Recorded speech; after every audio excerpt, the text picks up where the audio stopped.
Hello, good evening. Welcome. This is Hot Edition. We're live from News about Desawe Kanda.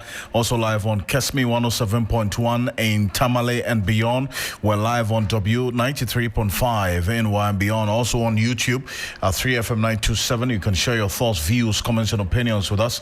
Read out to you and to the rest of the world this evening here on Hot Edition. Parliament yet to be officially notify the Electoral Commission about the death of Akwatia Member of Parliament Ernest Kumi 7 days after his demise. The question to ask is whether Parliament is in breach of the constitutional provision for the period of the notification of the Electoral Commission, specifically about the death of a Member of Parliament by the Clerk of Parliament. Stay with us. We've got details for you. Also, the minority describes government's decision to cancel fuel allocation for political appointees as populist and a PR gimmick. We've got details for you. Stay with us. And Battle Chief Justice Gertrude Torkornoo refuses to go down without a fight as she files fresh suit seeking a declaration that Shining Stars, a petitioner in the ongoing hearing against her, does not exist in law. Stay with us. We've got details for you here on Hot Edition Plus. We've got details of what the president has been talking about, especially with the latest decision coming through here on Hot Edition on 3FM 92.7. The Bank of Ghana also is indicating and urging the public, especially private sector, to use data from the Bank of Ghana to make CD projections, not predictions from the black market. All these and sports in the next 1 hour. Stay with us. Let's get a summary of the news now. Christabel.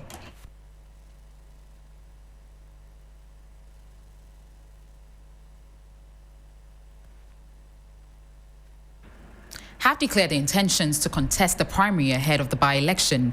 They are the constituency chairman, Yao Ado, his second vice chairman, Kwesi Boateng, Mr. Kofi Nyame, lawyer Yao Redu, and the former member of parliament, Amase.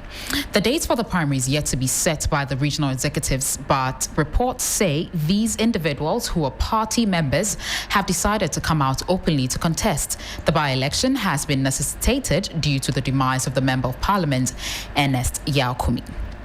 President John Dramani Mahama has made immediate effect cancelled the payment and allocation of fuel allowances to all political appointees as part of his administration's ongoing efforts to reduce public expenditure. The announcement was made on Tuesday, July 15, in an official statement from the presidency signed by the Minister for Government Communications, Felix Kwakye Ofosu. According to the release, the directive is aimed at curbing government spending and redirecting funds into key priority sectors. The minority in Parliament has called on the president to immediately lift the ban on the sale of public lands, warning the country may suffer a litany of judgment debts should this embargo continue.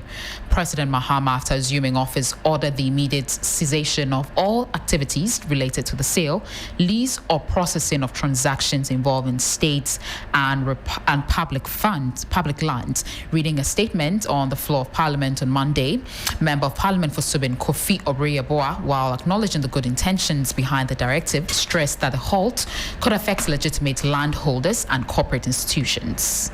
Also, the government has announced a sweeping directive aimed at tightening regulations in the mining sector, mandating that all machinery used in mining activities must be registered with the Driver and Vehicle Licensing Authority, DVLA, by August 1st, 2025. And just before we go, Ghanaian evangelist and founder of Heavenway Church, Evangelist Patricia Asiedu, popularly known as Nana Agradaa, has suffered another legal blow in the Amasaman High Courts, where it has denied her application for bail following her court appearance today, Monday, July 15, 2025. Agradaa, who is currently serving a 15-year prison sentence over multiple charges related to defrauding by false pretense, appeared in court hoping to secure temporary freedom while awaiting the outcome of her appeal. Alfred. Well, Chris, I will say a bit further on that one, and some 6 minutes after 5 here on Hot Edition on 3FM 92.7. Indeed, as you earlier indicated, the High Court in Amasaman has declined the bail application of Patricia Asiedu, popularly known as Nana Agradaa, pending the determination of her appeal. Bernard Kofi Asamoah, a member of Agrada's legal team, confirmed the ruling on Tuesday, 15 July, that's today. Now, he explained that the court refused the bail request and has directed the Circuit Court to furnish all relevant documentation on the appeal. Now, it's also indicated that they wanted a bail pending the appeal, and the court did not grant it. The court has given an order that the Circuit Court finishes the court with all the processes needed for the appeal. They've indicated that they will continue the appeal process. Agradaa was sentenced on July 3, 2025 by the Accra Circuit Court under Judge Evelyn Asamoah to 15 years imprisonment with hard labor on 2 counts of defrauding by false pretenses, alongside a conviction for charlatanic advertisement. Now, the charges stemmed from a televised 2022 money doubling scheme broadcast on her Today TV channel, through which Agradaa solicited funds under the promise of doubling them. Her legal team lodged a notice of appeal on 7 July, challenging both the conviction and the sentence. Now, they argue that the trial was marred by unfairness and characterized by judicial bias. In court filings, they contended that the judgment lacked evidentiary basis.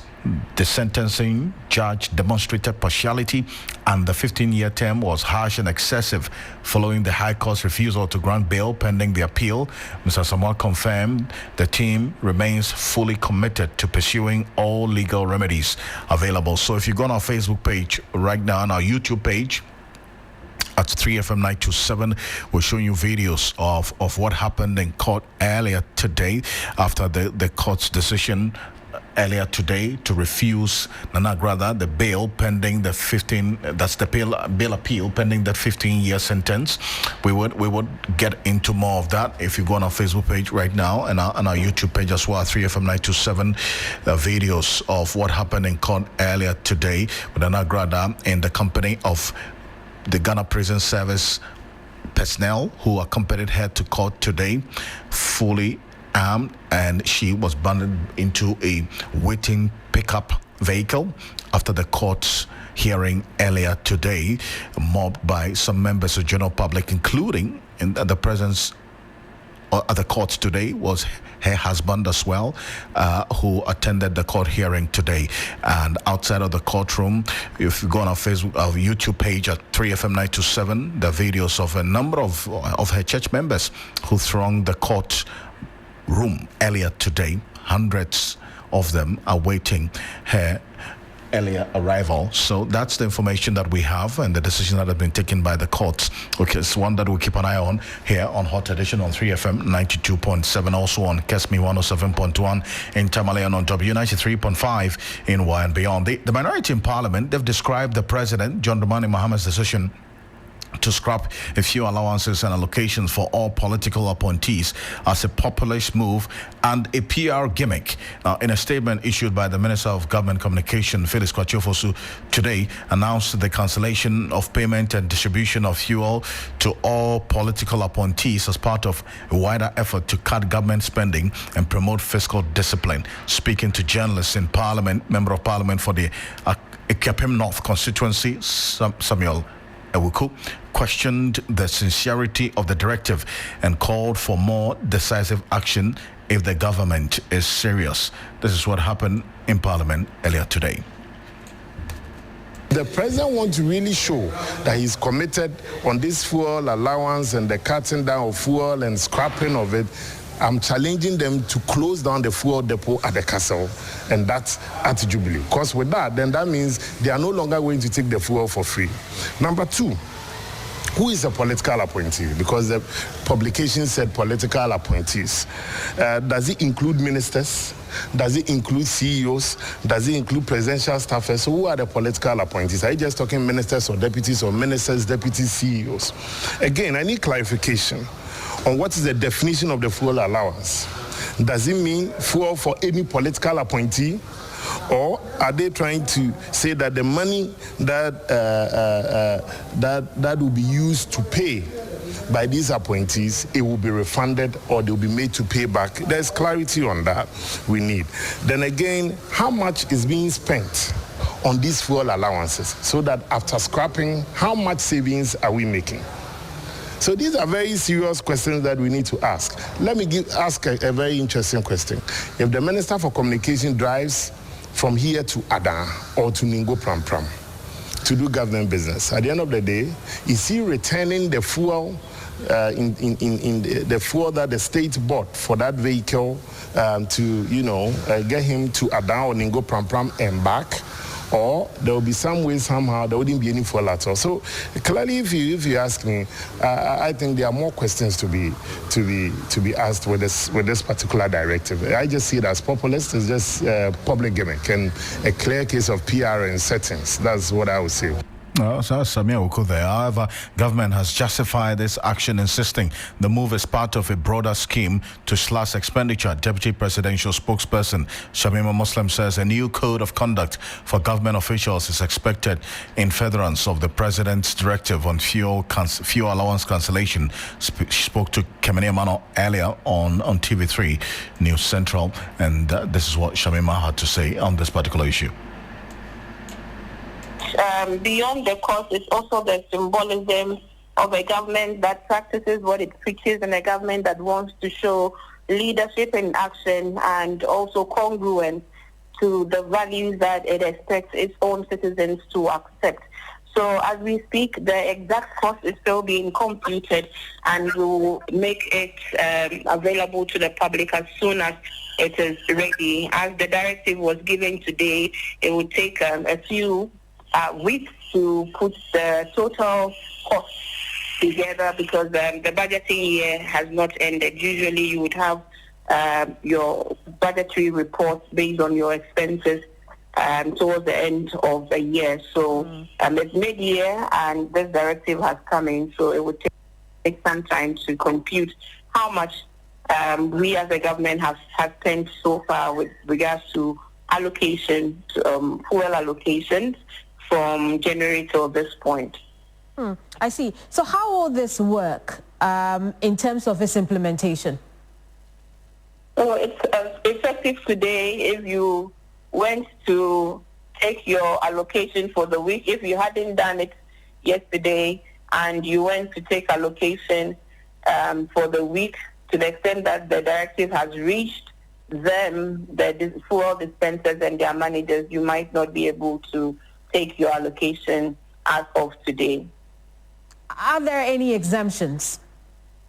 So the exemption is that there will still be room for some regulated official travel and assignments. So for those regulated official travel and assignments, there will be room for the state to provide fuel for those particular travels. And as we did with the Code of Conduct for the government officials, there will be a rating framework for the implementation of this program, so that all appointees are aligned with regards to the kinds of travels that will make it to the official list of travels that will require state intervention in terms of fuel allocation.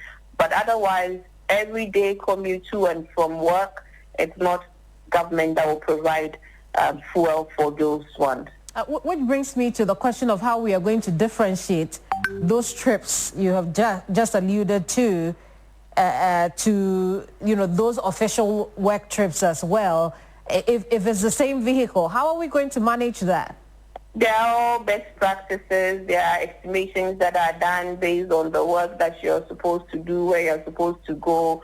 Even with the current system, it was not an unlimited allocation. As far as my office is concerned and my person is concerned, I think 2 months ago is when I started receiving a weekly allocation of fuel. Now, within the week, sometimes depending on the rounds you make, that allocation is exhausted, but you can't go for more until the week. So there is a specific allocation to you depending on which staff level you are in and what you do. And based on the same good guidelines, we should be able to make those determinations in time. Let's talk about the earlier directive on DSTV subscription. Since its implementation, how has it gone so far? What can you tell us about it? Right, I don't have information on that, but as you have asked, I'm going to follow up on that. But you should come around, you should visit offices, and you should see for yourself. Generally, many offices, except the exception, do not have DSTV subscriptions at all. Asamima Muslim there. And well, we hit the streets to find out from some Ghanaians what they think about this new directive from the presidency. This is very good news. So when you look at the income gap between the political elite and the other civil servant, it's yawning. And these people, aside getting all this, they still have fuel. Sometimes they misuse it. So if government can remove that subsidy from them, and they can calculate that and use it to do specific intervention for the country, I think it will be good for us. It's a good initiative by the government. And then if they have seen that, no, this is what will help the economy to grow up, then we don't have any issue with it. The only issue I have as a Ghanaian is we know this kind of thing that the government will bring an initiative and then they will take the monies, will not see the use of it.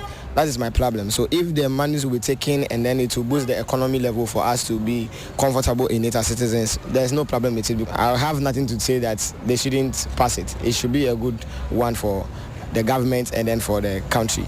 Well, it will help us so that they will use that money to do a different thing, or that will help all of us. If they are going to do such that it will affect us, people will complain again, then I think maybe it shouldn't. But then if it's something that is not going to make everybody talk about it or something, I think, yeah, it should go on.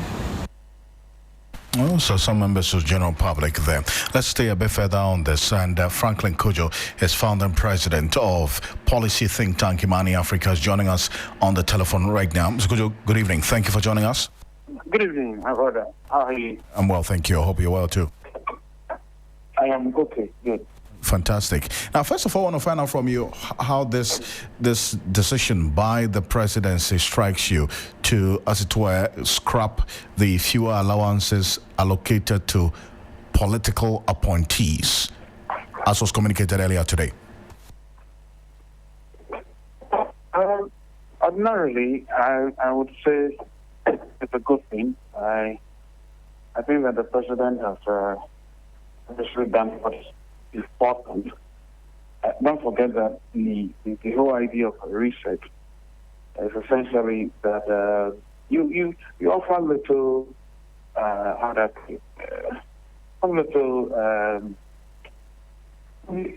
lack of a better term, good tidings, right? And so somehow this has come as no surprise to me at all. If you realize that we had other similar I call it freebies. Similar concessions no longer good. So it's a welcome thing. I see. But then you would also have, and I don't know if you paid attention to the minority in Parliament's position on this. They say is for the optics, essentially, and that if the president wants to really show that he is committed on this fuel allowance and the cutting down of fuel and scrapping of it, they are challenging him to close down the fuel depot at the Jubilee House, because with that, then that means they are no longer going to take the fuel for free. I don't think it works that way. The most important thing is that this is an intervention that is made, and I think it's in keeping with his research agenda. I doubt that we would want to poo-poo something like that. But what I just read to you is the minority in Parliament's position on this, and they asked a number of questions whether this includes ministers. I mean, CEOs, for instance. Does it include presidential staffers? Who are the political appointees? Essentially, some clarity on which category of persons will be affected by this directive, essentially. Is that a good ask from what you said? Sorry, please repeat that again.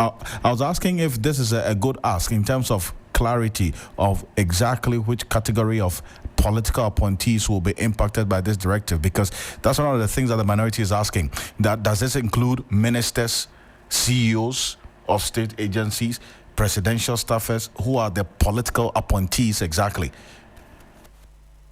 Well, my understanding is that once these are political appointees, they are defined just as that. And I think we should, anyone who is a political appointee, obviously is part of it. And beyond the optics, as you indicated, that as part of, from what you see, the research agenda, this is a good indication. But beyond that, what other benefits, as it were, will this directive, as we have heard today, bring to government essentially and the economy, as we are seeing, especially when it comes to cutting down the cost of governance in this country? I'm not sure about any other recommendations. I think we've already done significantly well when it comes to the number of ministers. I think the president has obviously cut back on which is a good thing. It's helped save, if not almost $1 billion within the 4-year period. At least it saved quite a significant amount, millions per time. So I think we are on course. I think the other thing we need to do, seriously take a good look at is the issue of procurement. And I think that's where the whole corruption and all the back deals and side deals actually fit. And I think we should be able to do something about that. The TUC, and it's going to be my final one, the TUC is asking for government to legislate some of these interventions which are meant to cut down on the cost of governance and the expenditure associated with governance, so that, the decision by this administration, the president, to cut down on the usage of DSTV as the paid TV at the Jubilee House, abolish it, limit the number of ministers to 60, and then the contribution to the Mahama care, and then now this fuel allowance as well that has been scrapped. The TUC wants some legislation so that this would live beyond President John Dramani Mahama. Is it one that you support? Well, you mean in terms of the fuel allowance? Well, maybe we should have a conversation because, another government will not want to do that anyway. So I think we should have a conversation about the optimal size of government for a country like Ghana. And all of the things, all of these conversations will be part of it. But if we pick and choose, I don't think we'll do ourselves any good. Because if the government comes and says, look, I'm not going to give fuel allowance, but rather I'll give fuel allowance and then reduce salaries, what would you say? So we must have a proper conversation about what exactly do we need our public sector to look like, and how much should we be paying for the productivity we are getting. That's the first instance of having a rational conversation about spending efficiency. In this case, which exact from which we would exact productivity. Otherwise, we'll be yielding to some of these rightly so-called populist, should I call them, peanuts. And again, that's not the way to actually organize a country. So I may have called for legislation. Naturally, I'll say, okay, legislative, but frankly speaking, upon reflection, really, afraid. If another person comes and says, okay, I'll do, which one? Maybe no haircut allowance. Get an allowance for going to get haircut. Or what I'm going to say. So they will guys it up anyhow they want. I think it's important to have that conversation.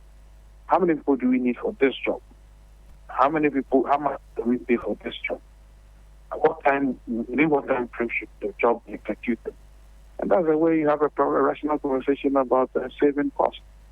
Otherwise, all these things are part of the research agenda. We are happy, we like it. The reason why these things are useful is because I think the NDC has found a very clever way of trying to suit Ghanaians who have experienced something else in the last before this government took over. So they are just doing that. There's a few little bit, and that's what many Ghanaians want, right? It's just symbolic. That is good. But you are asking the higher question: of how do we ensure that this cost are either cost-cutting measures are limited, so legislated or whatever it is. I think that conversation must post it cleverly, pivot cleverly into the rational conversation about the optimal size of government. It's a very important point you made. So instead of just asking for legislation, we should rather have holistic, comprehensive, rational conversation about what size of government we want to run as a country. Exactly, sir. Exactly. I do appreciate your thoughts on this, Mr. Kojo. Thank you so much for joining us. It's a pleasure.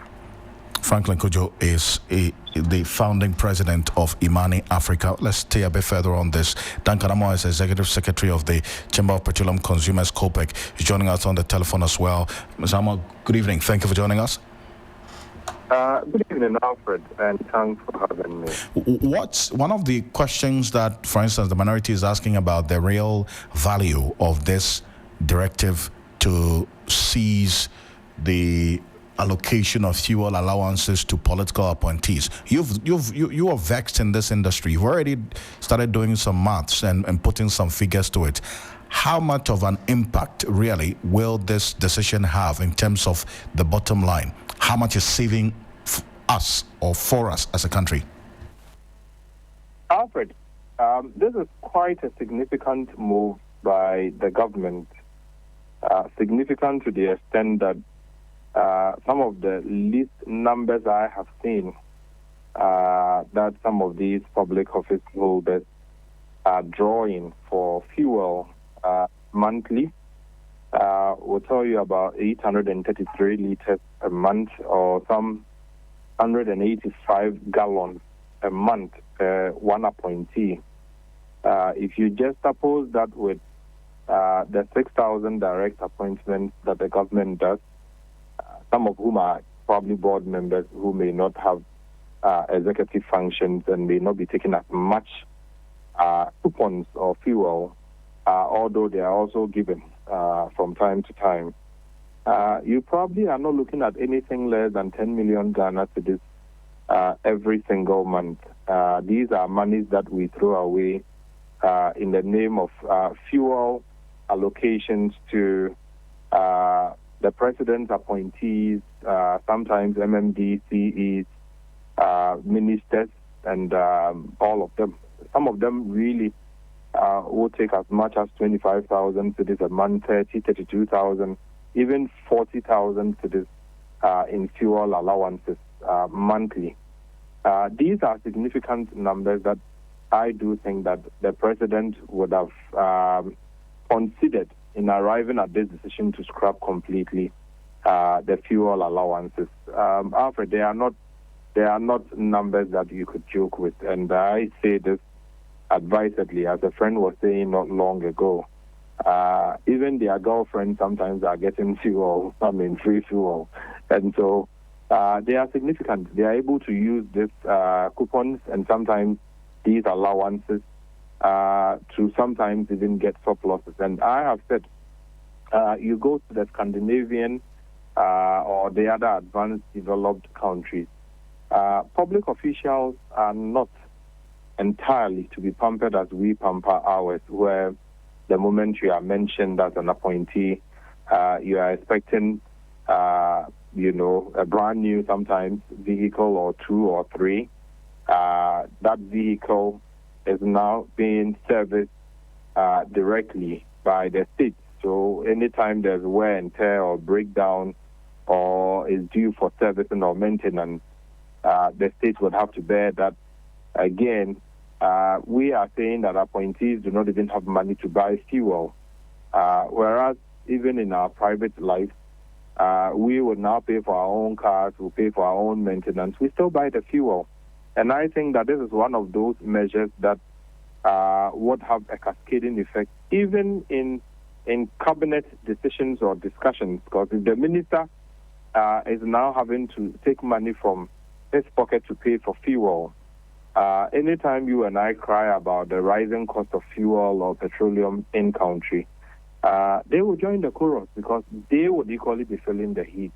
The days of pampering President Mahama has indicated this new move is over. And I agree with my brother Franklin Kujo when he says that there should be a legislative backing so that you don't get a succeeding or a successive government coming in to say that, look, what was done was President Mahama's wish or whims, and they will not go with that. So they will go back to the era where everything has to be free for presidential appointees. I think that we will need to work towards some legislative backing for this to ensure that we don't return to these days. Private individuals are able to fuel their cars. Although they pay for these cars, they take loans to buy the cars, they take loans to maintain them, they are still able to pay for fuel. I don't see how a government appointee suddenly becomes incapable of putting fuel in his own vehicle that he uses to do his rounds or to do his work for which he's being paid for at the end of the day. So I think it's a move in the right direction. I think it is something that the government would need to be commended for. But in saying this, we are also not leaving anything to chance. Most times you are told there's a government directive, salaries of appointees are cut. Whatever happens to those savings, you are never told. Absolutely, and that's what I was going to come to. How are these savings going to be accounted for, in your view, or how should they be accounted for? And there are recommendations that it should be used for something we can all point to and say, a hospital costing 100 million cedis was built from this particular saving. That was exactly. I think that is the bit we would be challenging the government to avert its minds to. These are monies that you would have, spent freely. And you're saying that, look, we can do something with the money. So we would want to see that something, that savings made be put in a specific account. If possible, do a public poll. What would you want to see these monies applied to? I'm sure that Ghanaians will tell you their problems, so that when you are able to fix or build monuments with them, future generations can look at these monuments and say, look, when we decided as a government or a state to be prudent with our resources, these were things that we could easily do for ourselves without borrowing. And I think that that will make some practical sense for all of us. We've heard one too many a time people say, okay, yes, government is saying it's cutting allowances, it's cutting this, it's cutting that. But what is the true reflection of those cuts on infrastructure, on development? So we would want to see specifics done with these cuts or the austerity measures that the president has embarked on. Again, you had a situation where previous governments were doing 87 ministers, 100, 120 ministers. You are doing 60 now. If you had done 70, do the possible scenarios at the end of the year. Do these breakdowns. Let us all know how much we have saved, how much probably we could have borrowed that we are not going to borrow because of these savings. What project specific you could point to as an administration to say that when you decided on these austerity measures, these were the specifics that inure to our collective benefit as a people. If we don't see these things, I'm sure with time people will lose confidence in the system whenever it says that, well, tighten your belts, we are tightening ours, we are helping to ensure that whatever wastage and pilfering or profligacy that did exist within the setup or the system, we've eliminated them. And in doing so, not only did we make savings, but we can point to specific projects that have been funded from those savings. Alfred, it is very important we gravitate towards these. A fantastic point there, and I do appreciate you. We continue this conversation on Ghana Tonight. Thank you so much for joining us, Duncan. Thank you for having me. Duncan Awa is Executive Secretary of the Chamber of Petroleum Consumers, COPEC, in there. But the TUC has been talking about this particular directive from the presidency, cutting or ceasing the allocation of fuel allowance to political appointees. What has the TUC been saying? They're calling on the president to back this recent decision with legislation. They say making it a law will ensure future governments comply and that public resources are used wisely. Here's Secretary General of TUC, Joshua Ansah, speaking with our Labour Affairs correspondent, Daniel Opoku.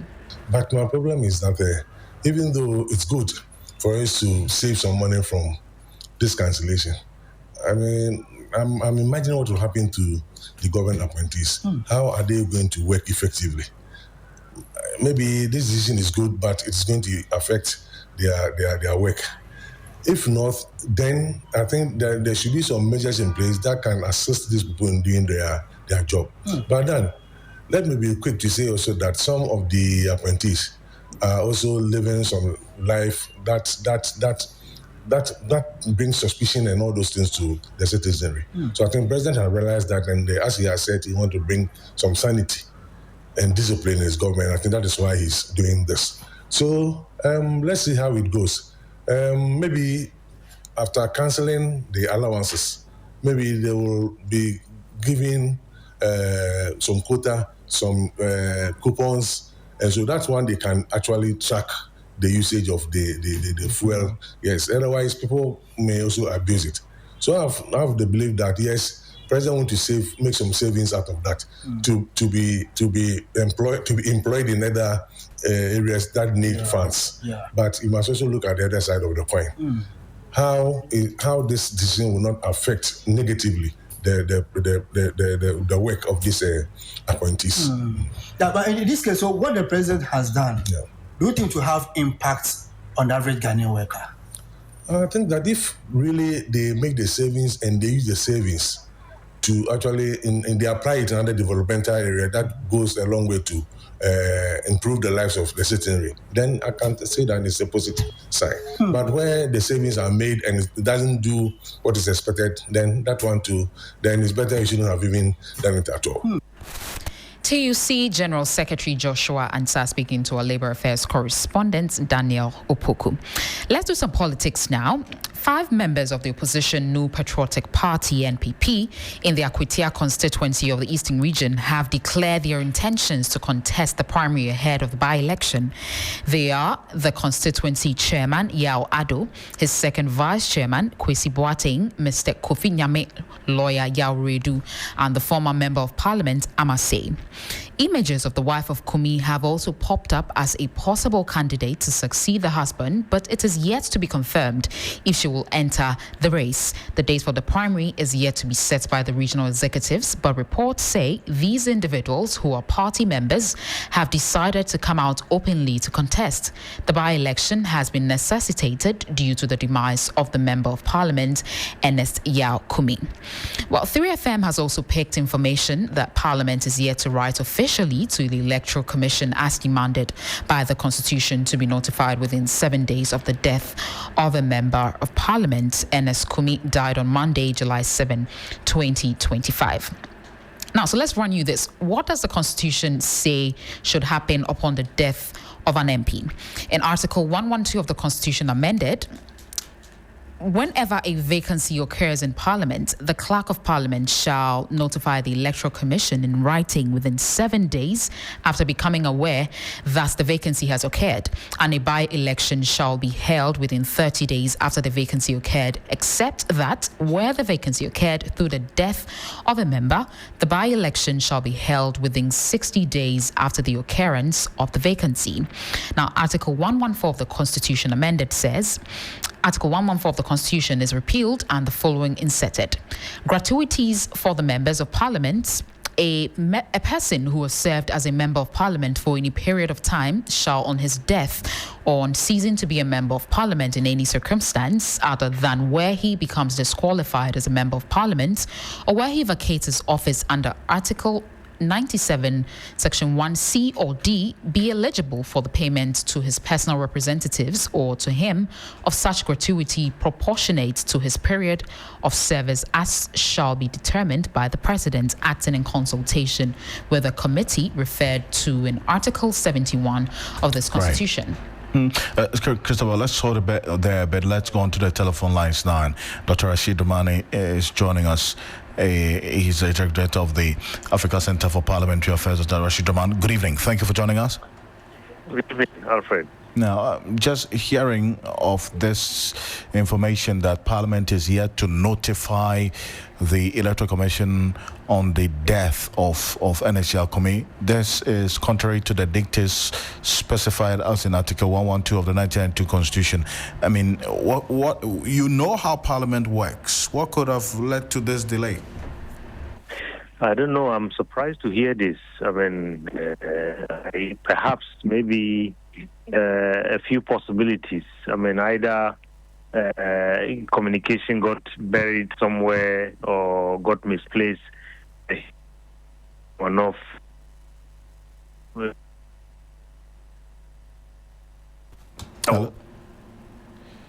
has always done its work.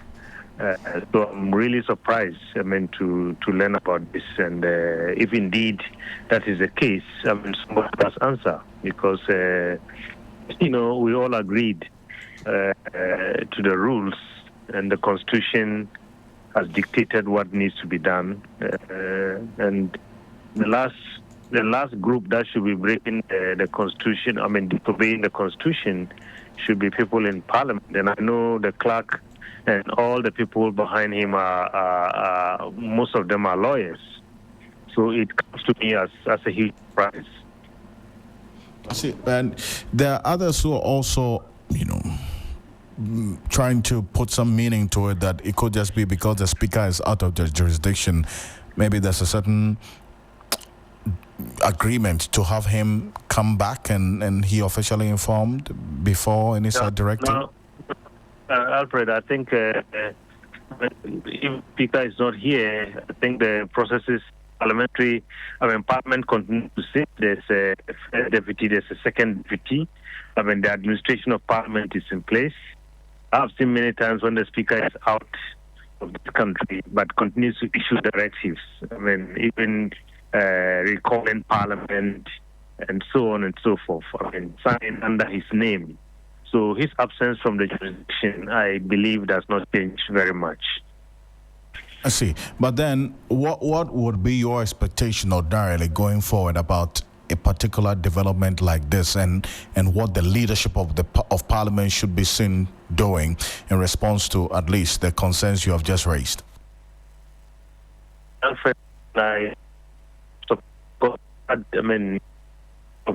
The past, a number of vacancies have occurred, and in all instances, I think Parliament has not failed to do its job. So really, this time around, whatever happened, and we have this disconnect, I think it's important that maybe Parliament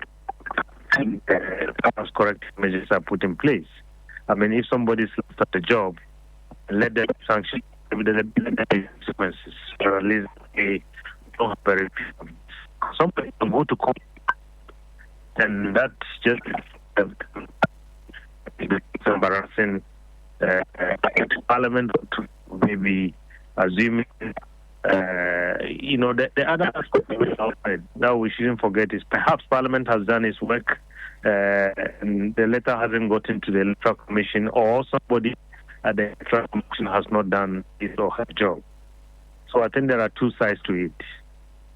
That's so a possible audit of the process to know exactly where the disconnect is should be the way forward. Indeed. I do appreciate your time, sir. Thank you so much for joining us on Thank you very much. Thank you. Dr. Rashid Rahman is the director of the Africa Center for Parliamentary Affairs. Now, suspended Chief Justice Gertrude Torkornoo has filed a fresh action at the High Court seeking a declaration that Shining Stars does not exist in law. The organization is behind one of the petitions seeking the removal of the Chief Justice. Lawyers for the Chief Justice say there are no records showing the existence of any such organization. Now, let me walk you through the reliefs she's seeking from the courts. She's seeking a declaration that the Shining Stars of Ghana does not exist in law or fact. She's also seeking a a declaration that the petition to the president allegedly authored by Shining Stars of Ghana is void on account of the fact that the Shining Stars of Ghana does not exist in law or fact. She's also seeking a declaration that purported prima facie determination in respect of petition by Shining Stars of Ghana is null, void, and of no effect. And finally, she's seeking an order to bring up into this court for the purpose of quashing and accordingly quashing the purported prima facie determination or finding made by the president in consultation with the Council of States. Minister in charge of government communication Felix Kwatiofosu, during an emergency media briefing, responded to the Chief Justice in relation to Shining Star after she raised the issue at a news conference. Take a listen.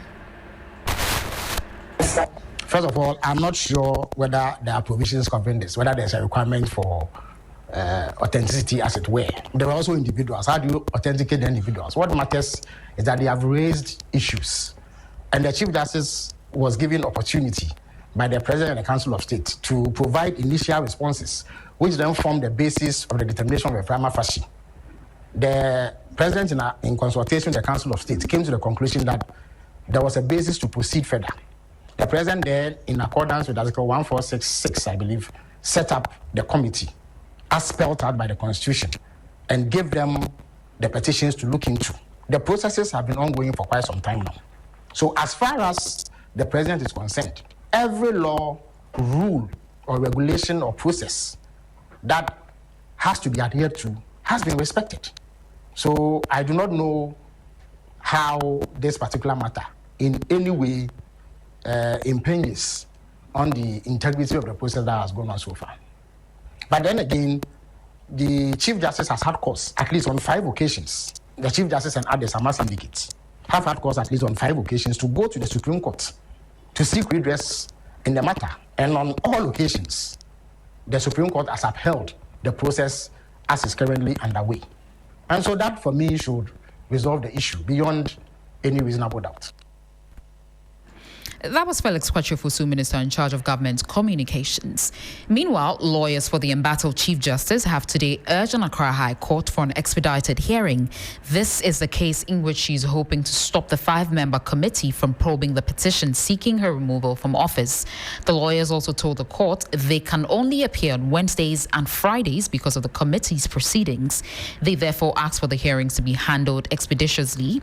The court has meanwhile set July 23 to hear legal arguments whether the Attorney General's request for the case filed by the Chief Justice should be dismissed. Former Member of Parliament for Ewutu Senya East, Mavis Hawa Kumsin, has defended her use of pepper spray during the chaotic parliamentary rerun in the Ablekuma North constituency last Friday, insisting it was an act of self-defense. The election, held on Friday, July 11, descended into confusion after a group of unidentified men reportedly overpowered police officers at the St. Peter's Methodist Church polling station and attacked several people, including the former Fisheries Minister. Viral videos captured the moment Hawa Kumsin reached for a canister, later confirmed to be a pepper spray, and deployed it as a group of men advanced toward her. Speaking for the first time since the incident in an interview on Tuesday, July 15, Hawa Kumsin rejected claims that she went to the polling center with the intention of causing mayhem. Well, some 10 minutes of the hour, 6 p.m. Stay with us. We're back shortly with the latest in the world of business. Big Smack Awusa is standing by after this quick break. Always busy on the go. Tap the app, you're good to go. Big dreams, little time. There's a boat for you to ride.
mixture and Koa MT are not recommended for men lactating children under 12 years. Always take a malaria test before using Koa MT mixture. Choose Koa mixture, Koa plus mixture, and Koa.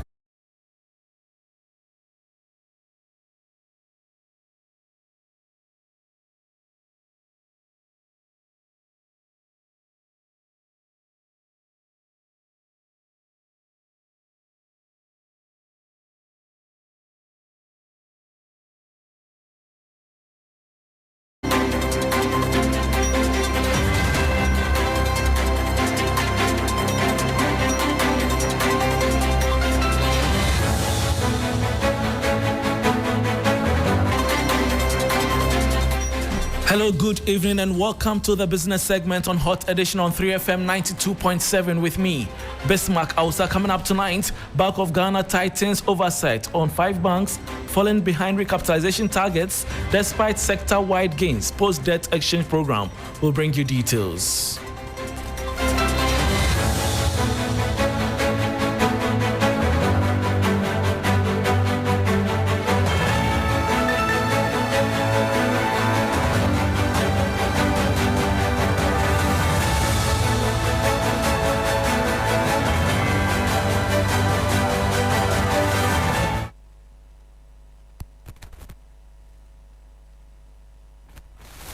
Thanks for your company. Now to the details. The Chamber of Petroleum Consumers, COPEC Ghana, says government's decision to scrap fuel allowances for political appointees could save the country over 120 million cedis annually.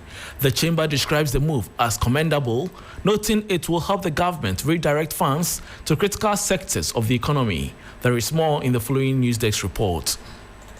President John Dramani Mahama earlier on Tuesday, July 15, 2025, announced the cancellation of fuel allowances and fuel allocations to all political appointees with immediate effect. The directive, according to the government statement, forms part of a broader cost-cutting strategy under the Mahama administration's reset agenda aimed at reducing public spending and refocusing resources on priority sectors and essential national development needs. COPEC says the move will significantly cut wasteful expenditure and ease pressure on the public purse. This would lead to some good savings. Our initial projections put the figures at beyond 10 million Ghana cedis monthly. If the government can have a specific account into which these funds are lodged, so that specific projects could be funded from that, I think that the current generation, the future generations to come, would see what prudent management of public resources could lead to. The chamber is also urging government to consider long-term solutions to reduce its transport-related costs. One thing that we want Mr. President to consider, we have heard the Minister for Energy and Green Transitions suggest that they would forthwith be importing only electric vehicles and solar-powered vehicles. That would be a good departure from the Land Cruiser regime that guzzles a lot of fuel. And so, Mr. President, as you are cancelling fuel allowances, also cancel the V8 economy. And that was a report on the Chamber of Petroleum Consumers, COPEC Ghana, projecting Ghana is set to save 120 million cedis annually from the cancellation of fuel allowances for government officials. Moving on, Governor of the Bank of Ghana, Dr. Johnson Isiama, has cautioned Ghanaians to ignore projections from black market currency operators, urging the public to rely on official Bank of Ghana data.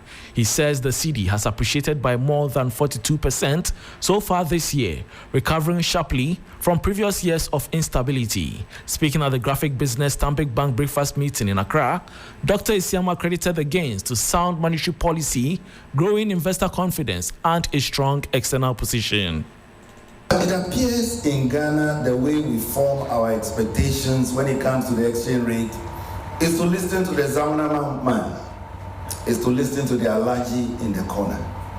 And I think that's where the problem is. If you have a country whose trade surplus has doubled compared to last year, if you have a country whose current account has increased from a mere $66 million last year to over 2 billion in the first quarter of this year. Why are you surprised when the exchange rate is showing stability? And so my point is, please look at the data, the media. Focus on the data. When you are forming your projections about the exchange rate or whatever variable, look at the data. It's all there.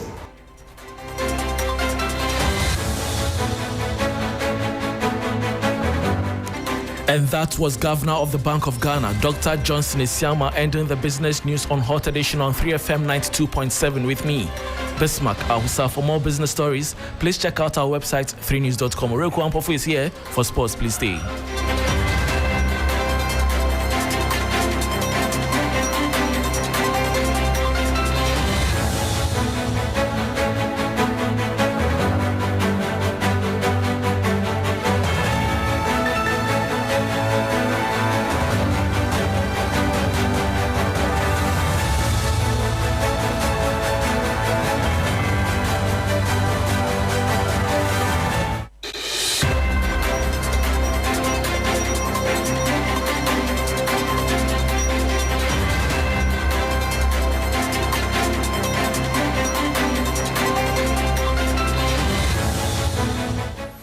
Hello, good evening, and welcome to the sports segment here on Hot Edition with me, Oreku Ampofu.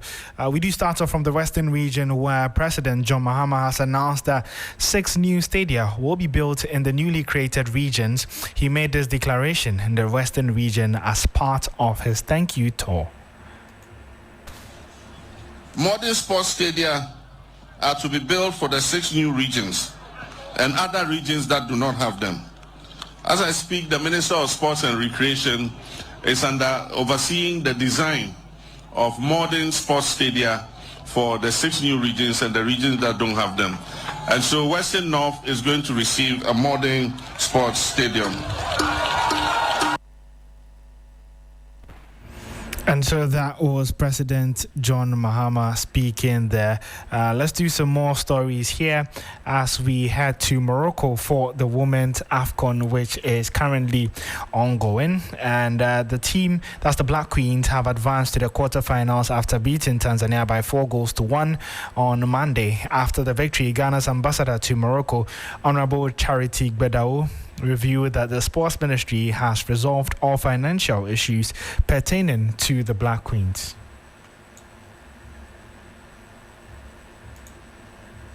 You know, I told you earlier that we are having some challenges regard to their finance and things.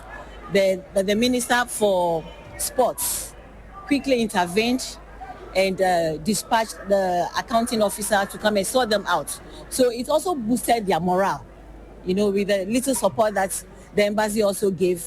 So we are not surprised. We are grateful to God. And so that was the ambassador of Ghana to Morocco, that's Charity Gbedao, speaking there. Now, before we wrap up, we still stay on the Black Queens because ahead of the grand tie against Algeria in the quarterfinals of the competition, Black Queens forward Evelyn Bedu says that the team is ready for whatever challenge that they would face on Saturday against their northern counterparts. I feel like it's gonna be like the energy will be more than this one, because now we're in the top 8 and we know that a win will take us to the top 4. So the energy. That was Evelyn Bedu bringing an end to the sports segment here on Hot Edition. My name is Oreku Ampofu.